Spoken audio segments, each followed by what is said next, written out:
வணக்கம். அவினாசி ஜோதிலிங்கம், பிரசன்ன ஜோதிட ஆராய்ச்சியாளர். உங்களை எல்லாம் சந்திப்பதிலே எனக்கு மட்டற்ற மகிழ்ச்சி. இந்த சேனலுக்காக நீங்கள் கொடுத்து வருகின்ற ஆதரவிற்கு கோடான கோடி நன்றி. தொடர்ந்து சப்போர்ட் பண்ணுங்க. இந்த 7.5 சனி அப்படிங்கிறது ஒரு புரிதல் இல்லாம இருக்காங்க நிறைய பேர். சனி திசையும் 7.5 சனியும் குழப்பிக்குவாங்க. சார் எனக்கு சனி திசை நடக்குதாம்பாங்க.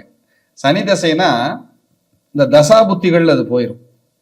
குரு திசை, புதன் திசை, சனி திசை மாதிரி சனி திசை வேற. 7.5 சனிங்கிறது 7.5 நாட்டு சனிம்பாங்க கிராமத்துல. அப்படின்னா உங்க ராசியில சனி இருக்கும் போதும், ராசிக்கு முன்னும் ராசிக்கு பின்னும் சனி இருக்கும் போது 2.5 வருஷமா 3 2.5 7.5 வருடமா பிரிச்சு அந்த 7.5 சனியை சொல்லுவாங்க. ஒருத்தருக்கு 7.5 சனி வந்தா அதை எப்படி சொல்லுவாங்க அப்படின்னா, 7.5 சனி ஸ்டார்ட் ஆன உடனே விரயச்சனின்னு சொல்லுவாங்க. உங்க ராசி மேல உள்ள வரும்போது ஜென்மச்சனின்னு சொல்லுவாங்க.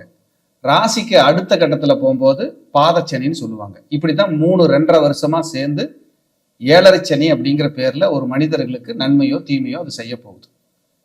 இதுல நம்ம மக்கள் கேட்கறது, சார் எனக்கு முதல் சுத்தா, 2வது சுத்தா, 3வது சுத்தா, 2வது சுத்து ஒன்றும் செய்யாதாமா, கரெக்டுங்களா, உண்மையா? 3வது சுத்து பிரச்சனை பண்ணுமா, உயிரே போயிருங்கிறாங்க சிலர் எல்லாம், அதெல்லாம் அப்படி வந்துருமா?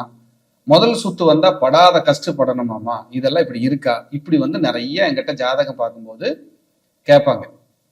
இதுக்கான முழுமையான விளக்கம், அப்படி முதல் சுற்று, 2வது சுற்று, 3வது சுற்று வரும்போது பரிகாரம் என்ன, தீர்வு என்ன, இதைத்தான் இன்னைக்கு நம்ம பார்க்க போறோம். ஃபர்ஸ்ட் 7.5 சனி அப்படிங்கிறது எல்லாருக்கும் வரும். இந்த பூமியில பிறந்த ஒவ்வொருத்தருக்கும் 7.5 சனி வரும். நீங்க பிறக்கும் போதே உங்களுக்கு 7.5 சனி இருக்கா அப்படின்னு தெரிஞ்சுக்கிறதுக்கு எப்படின்னா, அந்த 7.5 சனி நீங்க பிறக்கும் போது உங்க ராசிக்கு முன் அல்லது உங்க ராசிக்கு அப்புறமா இருந்துச்சுன்னா அது கர்ப்பச்சனி, பிறக்கும் போதே 7.5 சனின்னு சொல்லுவாங்க. இந்த 7.5 சனியினுடைய தாக்கம் ஒரு மனிதனுக்கு எப்ப வரும் அப்படின்னா, அந்த கோச்சாரத்துல சனி சுற்றி வரும்போது, நீங்க ஒரு ராசியில பிறந்திருப்பீங்க, அந்த ராசிக்கு முன் உங்க ராசிக்கு பின்ல நீங்க பிறக்கும்போது சனி இருந்தா 7.5 சனியோட பிறப்பீங்க.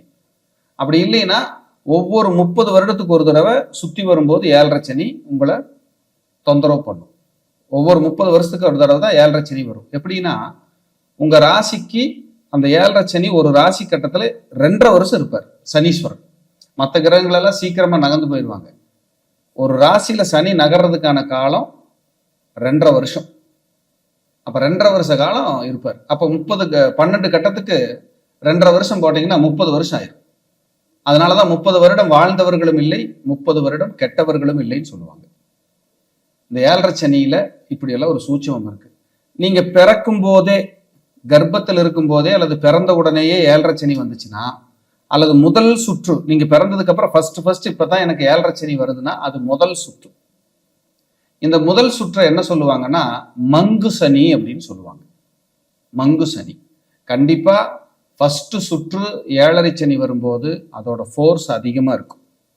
அந்த காலகட்டத்துல தான் படிக்கிற குழந்தைகளா இருந்தா படிக்கிற குழந்தைகள் இருக்கும்போது அது வரும், படிப்பு கெடும். சிலருக்கு 7.5 சனி அந்த 25, 24, 23 இப்படியெல்லாம் வரும். அப்போ வேலைக்கு போற காலத்துல வரும். சிலருக்கு பிறந்த உடனே குழந்தைகள்ல வரும்.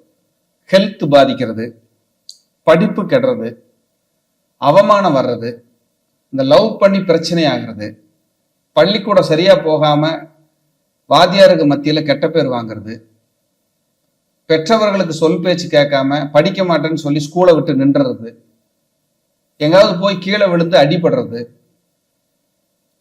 தாய் தந்தையரை பிரிஞ்சு ஹாஸ்டல்ல இருக்கிறது, வெளிநாடு போயிடுறது, ஊர் விட்டே வெளியில போறது, பாட்டி வீட்டில் தங்கிறது, படிப்புல சில குறைபாடுகளோட வாழ்றது, ஹெல்த்ல குறைபாடுகளோட வாழ்றது, சிலருக்கு ஆயுள் பாவம் சரியில்லைன்னா தேவையில்லாத மரண அவஸ்தைகள் வர்றது, இப்படி எல்லாம் கூட ஏதாவது வந்துடும். அதுக்கு பேரு மங்கு சனின்னு பேர். ஃபர்ஸ்ட் நீங்க 7.5 சந்திக்கிறீங்க அப்படின்னா அதோட தாக்கங்கள் வீரியமாக ஃபோர்ஸா தான் இருக்கும்.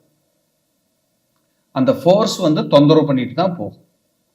அப்ப நடக்கிற தசா புத்திகள் உங்க லக்னப்படி நல்ல தசை நல்ல புத்தி இல்லைன்னா தொந்தரவுகளும் சோதனைகளும் அதிகமாக இருக்கும். இதெல்லாம் நீங்க கடந்துதான் போய் ஆகணும், சந்திச்சு தான் ஆகணும். இதுல எந்த மாற்றமும் இல்லை. இதுக்கு சில இறைப்பரிகாரங்கள் இருக்கு, நம்ம எப்படி வாழணுங்கிறது இருக்கு. இப்ப இந்த காலகட்டத்துல தாய் தந்தையர் இவங்களுக்கு சரியான கைடன்ஸ் கொடுக்கணும். ஹாஸ்டல்ல போடுறது, சுய ஒழுக்கத்தை சொல்லி கொடுக்குற பள்ளியில சேர்த்துறது, காலையில நேரத்திலே எந்திரிச்சு படிக்க வச்சு ஹார்ட் ஒர்க் பண்ணக்கூடிய ஸ்கூல்ல சேர்த்து விடுறது, இந்த மாதிரியான வேலைகளை எல்லாம் பெத்தவங்க முன்னின்று செய்யணும். இல்ல டியூஷன் சாயங்காலமான ஒரு 3 மணி நேரம் போய் படிக்கிறாரு அப்படின்னா அந்த மாதிரி போட்டுறது, இல்ல ஹோம் டியூஷன் கொண்டு அவங்க சொல்லி கொடுக்க வச்சு அதுல டைம் ஸ்பெண்ட் பண்றது. இவங்களுக்கு தனிமையா விடுறதுக்கு நீங்க விடவே கூடாது. கண்காணிச்சுக்கணும், வாட்ச் பண்ணிக்கணும். ஒரு 8 வயசுக்குள்ள முதல்ல பிறந்த 8 வயசுக்குள்ள வருதுன்னா அவங்களுக்கு அடிபடாம பார்த்துக்கணும், ஹெல்த் நல்லா பார்த்துக்கணும், தொந்தரவு இல்லாம பார்த்துக்கணும். இந்த முதல் சுற்று 7.5 சனி வரும்போது அந்த ஜாதகரை மட்டும் இல்லை, கண்டிப்பா பெத்தவங்களையும் சில காலம் கசக்கி எடுத்துட்டு தான் விடும். ஏன்னா சனி கர்ம பலன்களுக்கு ஏற்ப, கர்ம காரியத்திற்கு ஏற்ப, நம்ம செய்த செயல்களுக்கு ஏற்ப தண்டனைகளை கொடுப்பதாக ஜோதிட சாஸ்திரம் சொல்கிறது.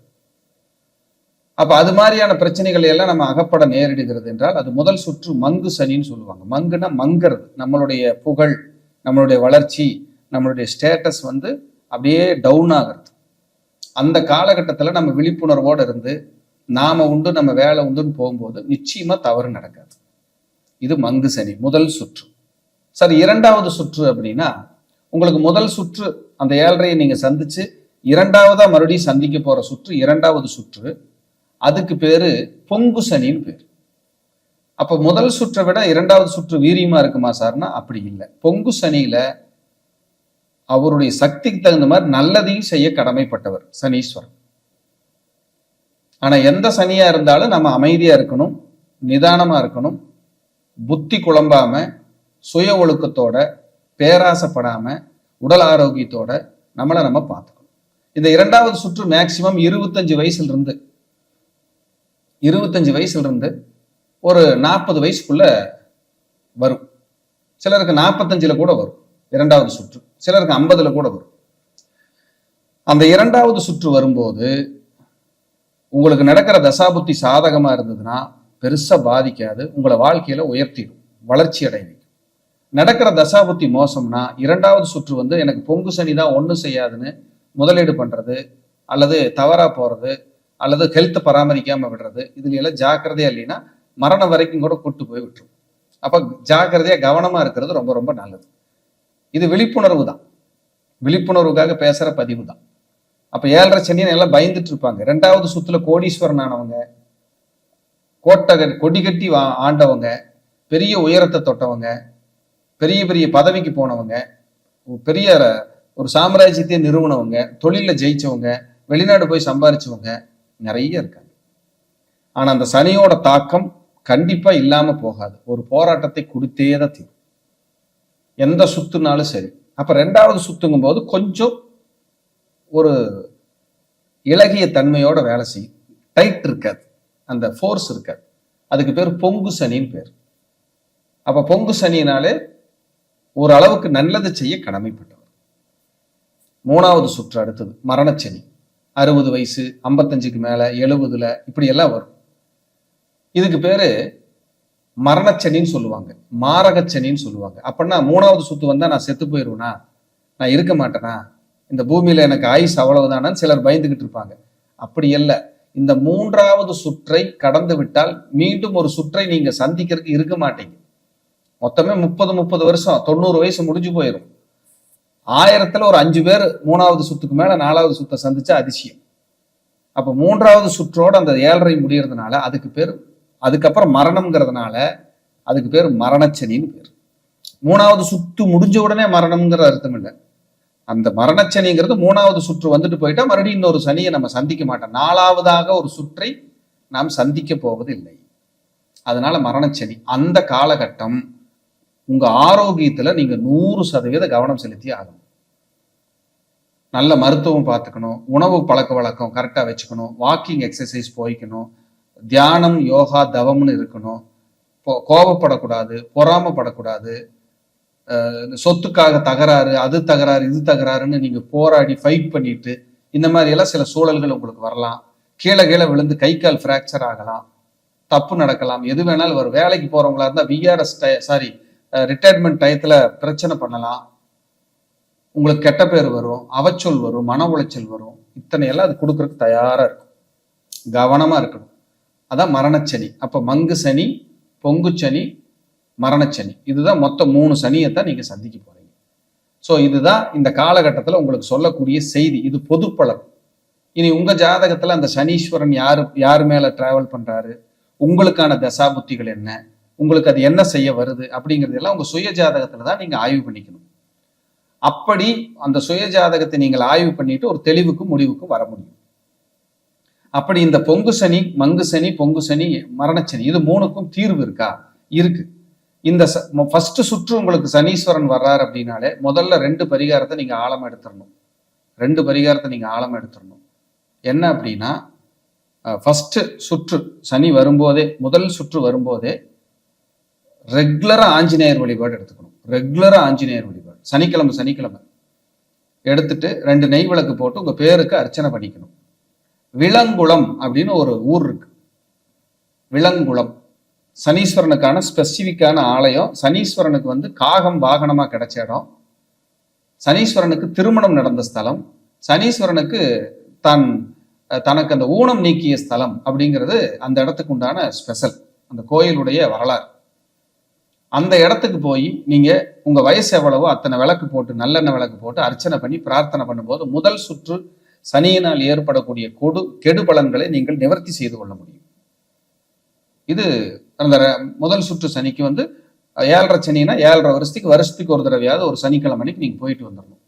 போயிட்டு வஸ்திர தானம் பண்ணிட்டு அங்க இருக்கிற குருக்களுக்கு ஏதாவது கொடுத்துட்டு, மாற்றுத்திறனாளி யாராவது அன்பர்கள் இருந்தாங்கன்னா அவங்களுக்கெல்லாம் அங்க இருந்தாங்கன்னா பக்கத்துல உதவி செஞ்சு வந்தீங்கன்னா ரொம்ப நல்லது.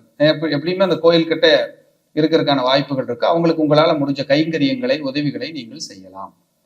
இது செய்யும் போது உங்களுக்கு பலம். 2வது சுற்று பொங்கு சனீஸ்வரன். இதுக்கு தலை சிறந்த ஸ்தலம்.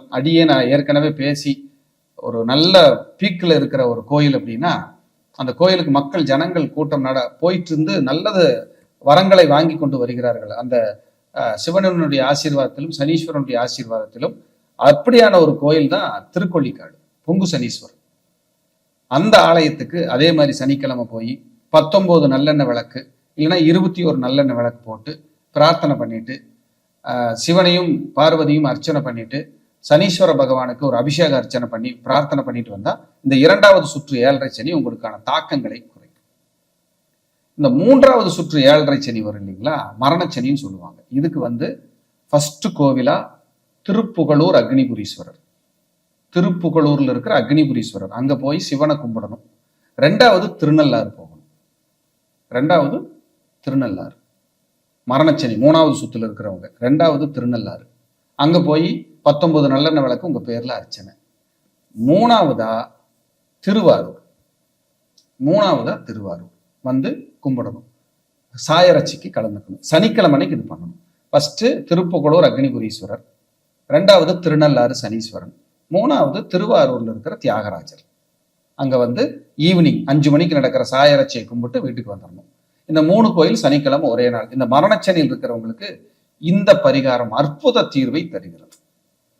இது அனுபவத்துல சொல்லி நிறைய பேர் நல்லா இருக்காங்க. ட்ரை பண்ணுங்க. மங்கு சனி, பொங்கு சனி, மரணச்சனிக்கான விளக்கங்களை அறிந்திருப்பீர்கள் என்று நான் நம்புகிறேன். மீண்டும் ஒரு நல்ல பதிவிலை சந்திக்கிறேன். நன்றி, வணக்கம், வாழ்க வளர்க.